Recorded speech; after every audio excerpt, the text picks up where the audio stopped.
Let's do this together. You tell me your main point, okay? Then he'll quickly get to the point and tell you exactly what it is. Once he tells you the main point, you'll understand. Oh, so that's what you mean. Once you get it, he won't need to go on and on or get upset. And when he does well... So, we need to praise Fifi, not just for being quick, but for his focus. You should say, you were really focused on this task and did a great job. It's not just about noticing that he finished something, but telling him, Fifi, you're really smart. You were fast and very focused on this task. Then he'll realize, oh, I'm actually very focused. If I don't get distracted or wander around, I'll get recognition from others. Praise isn't just about the result. Sometimes, during the process, you need to observe their level of focus and concentration. Okay, so you'll realize that, actually, children who are quick and impulsive are starting to learn how to concentrate means to focus or pay attention to one thing, right? Okay, so as you gradually nurture this, their personality will become more steady and calm, right? Even if they were originally very impatient. All right, so what do you do when they talk back? You can tell them, you can speak, Fifi, but when it's your turn to talk, we'll let you speak, okay? Let's take it step by step. Let the other children speak first, and then it'll be your turn. You can speak then. This way, you're letting them know certain things. It's about order, but it's not about scolding them. It's about guiding them to understand that every child has a chance to express themselves. Your turn will come soon. Are you ready to share your main point? So then, they will start to not talk back and begin to follow the order. When they go silent and don't want to speak, you might get really frustrated. Actually, Fifi can be quite quick-tempered and prone to losing his temper. So what do? All right, if you don't want to talk, then don't. But then what? You can tell me, look, here are A, B, and C. Use your finger to point and show me. He really wants to express himself to you, but sometimes he just wants to be stubborn and refuses to speak no matter what. So what do we do then? He will point it out to you because he really wants to let you know what he wants. So we switch to another way of communicating, using choices to replace the need for him to speak, or when he goes silent. You can tell him, it's okay to be silent, but you can use your finger to choose. This way, it feels much more comfortable. All right, let's take a look at the next part, which is moo-moo. Are there any little kids who is moo-moo? Yes, or maybe you yourself are a moo-moo. Then let's type moo-moo on the screen and you'll be the most considerate kid. So, what about them? They often feel like nobody really understands me and they feel a bit wronged, a bit aggrieved. Also, they really like to think about a lot of questions. So you'll notice that moo-moo kids, do they seem a bit less confident? That's because what they need is affirmation and protection from others. At the same time, you really need to let them say no. You need to let them express, I don't want this, I don't want that. So you'll notice that these moo-moo kids often object. That is, they'll say, I don't want to do this. Or when you ask them to do something, they'll say, I don't want to. So quite often, that's what they'll do. They tend to go negative easily, so we need to know how to communicate with them. Some of their triggers, for example, are that they're very afraid of being ignored or of having their kindness and care taken advantage of. They might feel, hey, why am I the only one giving? Are you all contributing anything? These are the kinds of questions they might think about. All right, when their emotions explode, what should you do? Tell them, take a break first. Don't worry, it's okay, I'm here. As a parent, be by their side and let them know that no matter what the problem is, they can take a break now. It's fine, and you'll be here waiting for them. Let them know they're not fighting alone, that there are others around to support them, and that they're being protected. This is very important. All right, and when they do well, we should praise them even more. You really know how to protect others, but you also need to know how to protect yourself. You did an excellent job. You're so thoughtful. You're truly a very caring child. This way, they feel that you acknowledge them for protecting others as well as themselves, and that makes them feel very comfortable. All right, so what should we do when they talk back and don't listen? We can say, oh, you don't have to say anything, but can you try to use a more comfortable way so that you don't need to argue with us or talk back? Try using another method. But also ask them to show respect to our moo-moo kids. Try another way, give it a try, think about it. That's right, because you just need to tell moo-moo. If they think about it, they'll feel much better, because they really need to process things, you know? So when they're silent, you can also let them know that. You don't need to force them. You don't have to push yourself so hard to the point where your face turns all red. right? When we see kids, especially our moo kids, we tell them, don't worry, it's okay. We'll play with you. We'll give you a hug or give you some space if you need it. It's all right. Take your time to think things through. Take your time to process. It's totally fine. It's okay to be silent. After they've finished being silent or even during the process, we need to be there with them. You understand? Even if you don't say anything, just being there with them, playing together, sharing a look or a smile, that's enough. There's no need to force them to talk. When they're silent, they feel affirmed and protected, and that makes them feel comfortable. Communication with the client afterwards will be even more effective. All right, let's take a look at Boo Boo. Are there any kids which please Boo Boo? Or parents, you can type Boo Boo in the chat. What is Boo Boo like?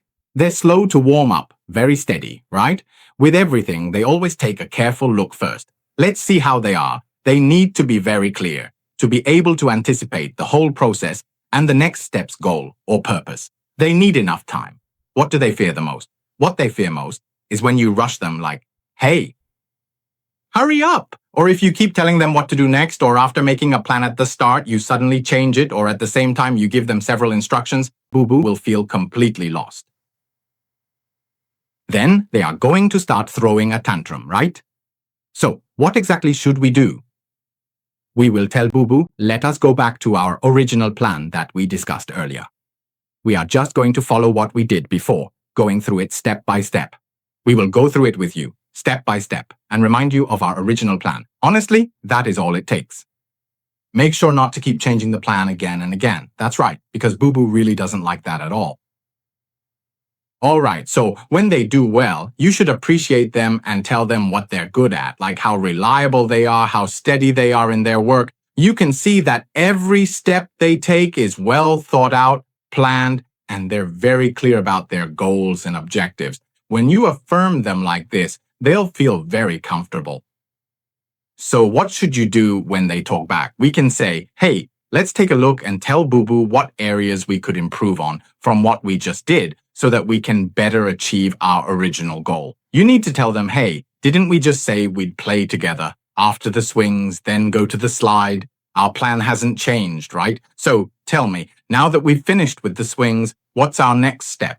Where are we going next? If they say, let's go to the slide, then that's exactly it. We'll just follow the original plan. This way, they'll feel comfortable because we're sticking to the goal that was set from the beginning. This is very important. And then they won't even remember why they wanted to talk back to you in the first place, because everything is being done according to the plan. Isn't that interesting? So when they go silent, what should we do? There's no need to say anything. We just give them some time to reorganize, to think things through and settle down first. I'll wait for you. No one is rushing you. Don't worry here. I'll wait for you, okay? Let's take 5 minutes together to reorganize our whole schedule. What should we do about this matter? Let's also review the problem that just happened, okay? What they need is a good, clear process. So you need to understand that communicating with Boo Boo like this will make them feel very comfortable and also very cared for. All right, let's see. Do we have any friends who are yeah, or if your child is a yeah? When we talk about goal achievement, it's best not to lose, right? Why is that? Because yeah is a child who has a strong sense of success. He needs 100% dignity. Wow, so young and already needs dignity? Yes, he needs others to see that he doesn't need us to say, oh, that's so embarrassing, so many people. So if he makes a mistake or fails, what he fears most is being compared. Look at you. Look at that other kid next to you. He did better than you. Look at yourself. If you magnify his failures, Yeye will have an emotional outburst. So what should you do when he explodes? You should say, calm down first. Let's see where we can do better. Or maybe we can review and learn again. Then Yeye will quickly recover because he knows what to do. After he manages to control his emotions, he'll do even better in the next step. Why is he able to control his emotions? It's because he wants to do better next time. He never wants to lose to others. Isn't that interesting? So we need to tell him, not just ask him to calm down, but also let him know, hey, how can we do even better? Then he'll start thinking and he'll quickly work to fix any previous shortcomings he had. All right, so when he does well, what should you do? You should say to him, how can we challenge ourselves to reach an even higher level next time, right? He really likes that because he wants to keep leveling up step by step. Or if he manages to achieve something this time, like, I've climbed up to this step, can I climb one step higher? Or this time I was able to swim 20 meters, can I swim 30 meters next time? Then we'll see how we can help him improve his physical abilities even further, like that, okay? Look, as long as you give him the next step in the plan, he'll know how to challenge himself. So how does 𝐲𝐬 grow? It's through these repeated challenges. And when he reaches his limit, it's very simple. You must never criticize him in front of others because he really cares about saving face, right? We're talking about dignity here. So we say, hey, how about this? Hey, let's just try to keep completely quiet for a moment.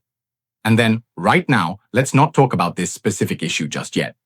Later on, when there aren't so many people standing around us, we can discuss it much more thoroughly and privately, all right? Okay. Then he will really feel like it's a mature interaction between two adults, right? You're not criticizing him or listing all of his faults in front of everyone here. Instead, you're giving him a great deal of respect, right?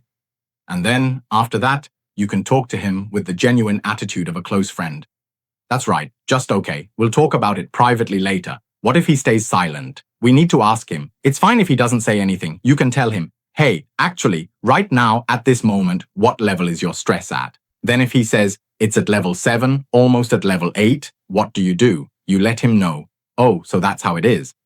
Oh, your stress is really high. Later, when there's no one around, let's have a private chat, okay? Once he's able to identify what level he's at, then next time, he'll know how to manage his different emotions, right? He'll be able to keep them under control. That's it, right? It's pretty interesting, so remember to give him enough recognition. All right then, let's take a look. 𝐲𝐲's kids are really cute, aren't they? You absolutely shouldn't restrict them, because they're the exploratory type of children. Do you have any kids around you like that? Maybe they're 𝐲𝐲, or maybe you yourself are a 𝐲𝐲. That's how we see it.